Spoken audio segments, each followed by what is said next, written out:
Anyhow, today we're going to have a very exciting stage here in the morning. We are going to have 3 blocks of startups. But before we start with that, we're going to have a fantastic guest. He's actually a good friend. We are connecting directly from Singapore, and we are going to be talking right now in the morning about fundraising survival guide. He's someone that has been drawing numbers, especially if you're interested. I mean, he does it all over the world, but if you're especially interested in Southeast Asia and Asia numbers around venture capital and funding and all that's happening there, he's your guy. However, he works all over the place. He's, as far as I believe, he's an invited and guest speaker at INSEAD in France too. And as I said, good friend, and I'm going to leave you with him. So please give me a very big applause for my friend Arnaud Bonsomme, founder and managing director of Black Mangroves. Arnaud, welcome. Hi, Alex. Thank you very much. Thanks for the introduction. So as Alex mentioned it, I'm currently based in Singapore for the last 10 years, but I'm also French and Portuguese, so I also a little bit know about what happened in that part of the world, and of course a little bit about Spain. I had the chance for the last 10 years to be involved into multiple rounds of fundraising. From the angle on the VC capital side, was working for 500 startup as a director of corporate innovation, and then later on as a venture partner. But also do a little bit of angel investment or even if mentoring these days through INSEAD as well as Techstars. So I've seen a bunch of things, and I'm going today to share a lot of framework and a lot of tools to help you to understand a little bit better how to do fundraising and try to avoid some of the pain for you guys during the process. So one thing that is extremely important is you're going to raise capital from multiple sources. And one question you should be aware of is, does $1 equal $1 basically? So that is just to mention that you have a lot of different shade of money. And when we talk about dollars, you have already different type of dollars, right? So if you say $10 or $100, depending on which dollars you are talking about, is very different. And as you can see here, the range could be pretty high from 120 to less than $1 for 100 USD, right? So it's a very wide range. And the idea here is you need to focus on smart money, like really money that brings value to you, value to your venture, and not just any kind of money. So it's here just to show you that there's some dollars that have way less value than others. So be careful on which one you pick for your venture. But before, when we think about raising capital, and about at the end is about financing of your organization, and too many people jump too quick to venture capital or to corporate venture or to venture debt and any other shade of capital that you can find these days. But trust me, the best source of capital to finance your business is your clients. So the first thing you should really go into deep into is getting money from your clients. So I strongly encourage you to bootstrap as much as possible and avoid fundraising if you can. That is a good article about the different type of customers you can look after. So that was a great article done by Chris from Point Nine. So go a little bit deeper on that. If you can bootstrap and you can get a 12 billion exit like Mailchimp in 20 years, is everything I wish you guys. So that is something you should strongly consider.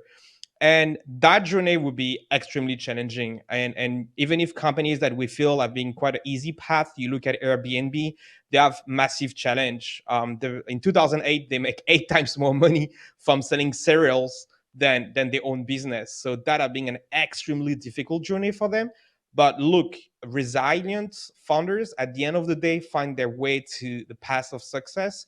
And in fact, one of the reasons they were able to join Y Combinator is because Jessica, which is the wife of Paul Graham, which also equally run Y Combinator at that time, she definitely believed in those people because they were able to go that extra mile to max out credit card and sell breakfast cereal to just survive.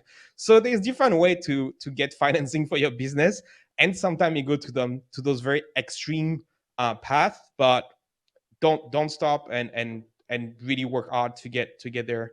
So if we go now a little bit deeper into that fundraising, I'm having a quick issue with my slide. I cannot move to the next one. So if someone can click for the next one for me, will be great.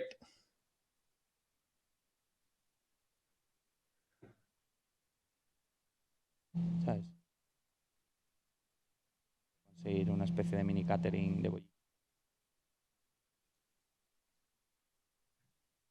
Sorry, guys. It seems I cannot move to the next slide. But basically, the idea there was about the fact that you can look at a lot of different story of fundraising, and it can goes from a few millions to several hundreds of million, if not a billion. So if you just remember Terranos, they managed to raise a lot of capital, but not for the right reason and not in the right way. So that is now being managed in courts in the US, because she's getting sued for all those things and faking a little bit too much. You may have heard many times faking until you make it, but be really careful about that because some people would just go way too far. So be careful on those kind of things. And it's not because you raise capital that you are necessarily like a successful ventures. So that is just what I mentioned now. Those are like few example, and you can see here like Tyrannos or Juicero, and some of them have been backed by some top investors like Google Ventures or Sequoia or Comcast Ventures.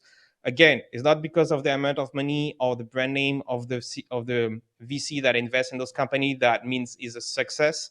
That is just something on your path as an entrepreneur, and among many things you need to deal with. So consider your fundraising as a pit stop. You are doing a Formula One race. You will do one or two pit stop. It's important when you do, how you do it. You may lose the race if you do it wrongly, but often it's not there that you're necessarily going to win it. Sometimes it's possible if you get way more funding than your competitors. It could be also a way to win. And there's some Formula One races that are being won because of the efficiency of the pit stop. But at the same time, not something that people necessarily celebrate. When you put petrol or electricity in your car, today is not something you celebrate. So it's just something you do and just move on to the next thing. So you need to be aware of the rules of that game. So now I'm going to share several tips and few things for you to be more efficient at it. So one, you get a few of frameworks available. So that is another one done by Pond9. I just shared two here, but you have more recent one that have been done in the last few years. Those two are quite interesting because they go into a little bit more granularity. You get a little bit more details, and you can have a sense of what investors are looking at different stage. So here you can see from pre-seed to Series C, and you can see what type of amount of money is supposedly to be raised at those stage for which valuation and for what kind of investors. So pre-seed, you will get a lot of family, friends, angels. If you go to Series C, you go to VC, PE, or even if these days hedge funds like Tiger Global. So that has some framework for SaaS. You can find some also from Pond9 on Marketplace. And I strongly encourage you to also look at FG Labs, having some very great one framework for Marketplace, which is their specialty. But they also do SaaS. So both Pond9 and FG Labs are doing pretty good framework on that sense. So I strongly encourage you to go and check them. Um, Another thing you need to be aware is on top of what is expected from you, investors will look at you in different ways, and different stage, different investors will look at you in different ways. So those are like some criteria that FG Labs share about what they're looking at when they want to make a decision. They call that like heuristic. So it's principle that guide them to go through your pitch, go through your ventures, your team, your market, and think about, is it a company I want to invest in or not? They see a lot, and they may just invest in very few firms, every 100 company coming to pitch at them. So you need to be that one, basically. Here is about Techstars. So we invest earlier than FG Labs. And as you can see, to just emphasize how much the team is important to them, they put it 3 times. So that is something extremely important for them. And they have a bunch of teams that they back joining the program where they don't necessarily believe in the product much, which was the case for the SunGrid team, but they deeply believe in a team, and then they pivot, they change the product, and then it becomes SunGrid, and the rest is history, basically. And then here you look at NFX, who want to be a little bit smart in a way, like try to get way more details, but I highlighted in red what is truly important for them, which is the rapid growth, paying customer, fresh good ID, and great team. So you see again, team again and again and again. So team extremely important if you're at the early days of raising capital. And then the thing is, raising capital is a sales process. So it's not like you're going to meet once and get the money. Some investors will do very fast check, like FG Labs. Fabrice Grinda can make a check after being a call with you for 1 hour. But some will do a little bit more meetings. And what they want to see is the evolution across time of what are you able to deliver and what type of traction are you able to gain, what type of talent are you able to recruit, and few other things. But the reality is not always like the one graph I just showed, is more like the last one. And is also about seeing how founders will handle such situation. And in fact, that comes from a blog post from Max Suster from Upfront, one of the best VC in Los Angeles. And he said that the third case is a true case, and he ended up to invest in the startup. So you go through a lot of bump, and most of the investors will understand that, and for them it's fine to if still back your company. So when you reach then to investors, there's a lot of different way you can do it. You can go to cold outreach, you can go to mutual contacts, you can go through incubator, accelerator, LPs, which are the people that put their money in a fund, and then the fund use that money to invest in you as the founder, or the portfolio companies of those investors, and there's few others, but the best ones are the warm introduction. Is get someone that can recommend you and that will carry weight into the introduction. And among those five, the best one is portfolio companies. So if one company they already invest in, if the founder of that company recommend you to an investor, that is the best path. Everything equal, that is the best you should go to. It will really help you. But having said that, a bunch of investors look at cold outreach, and then what is extremely important would be how do you craft your message. But we'll go a little bit deeper into that later. So another key things here about sales is you need to build your pipeline. So what is recommended is to go around 40. So you need to find at least 40 investors where there is a perfect match between your company and the investment thesis. So the investment thesis must be stage of investment, check size, will be about countries, will be about industries, could be often and sometimes be about business model. So you need to do your homework. The easy way is just to look if they share the investment thesis on some events or if they share it on their website. The best way to find exactly what it is to look at the portfolio companies that they recently invest in, but is more difficult to read and take a little bit more time.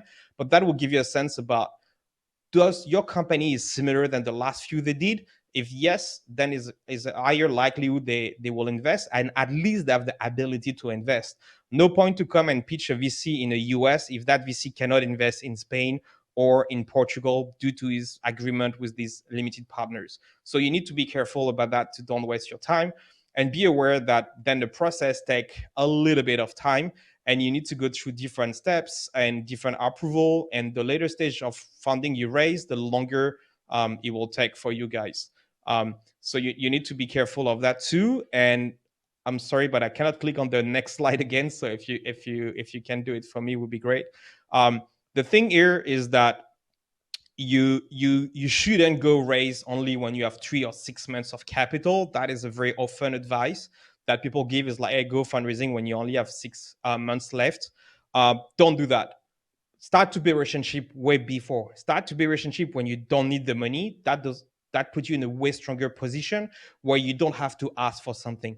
Build the relationship, show you get traction, and if you do everything well, it's very likely that the investors start to chase you to invest, and you'll be in a position saying like, I don't need money now. Happy to get your advice, but we're not raising. And then you just open your fundraising, and you may get a dozen of investors willing to give you a term sheet for your company. In fact, that is roughly the story of France. What they did in one of the previous round is build relationship and then activate it when you need the capital. But don't go for capital first. It's kind of going for dating and asking immediately to get married. It's not necessarily the best thing to do. And you also need to know those investors, because they're going to be on your cap table for likely the next 7 to 10 years. So you're better to pick the right people at that time, right? So I mentioned introduction are important, and that is just an example done by one of my former colleagues. What you need to be, the very key part here is about the traction here, and you need to quantify things. You need to put how much sales have you done, by how much are you growing months over months, what is your average transaction size. Put things that interest them. The goal of those cold email or those introduction is to give enough details for them to read your pitch deck. And when they reach their pitch deck, the goal is to give you a meeting. I'm sorry, slides are going a little bit too fast for me now. And another key thing will be about your valuation. So that is a framework done by Jason Calacanis to give you an idea, and that is already dating a little bit, because a lot of company will graduate from Y Combinator at valuation way above 12 million these days. It's more like 15, if not more. But that gives you an idea depending on what is your traction. You can see on on the bottom, and what type of funders do you have? Do you have famous funders? Have you been to Y Combinator? From where do you come from? Are you in the US? You are not in the US, etc. So also depend of the competition among investors, but that gives you roughly a sense of where you can go.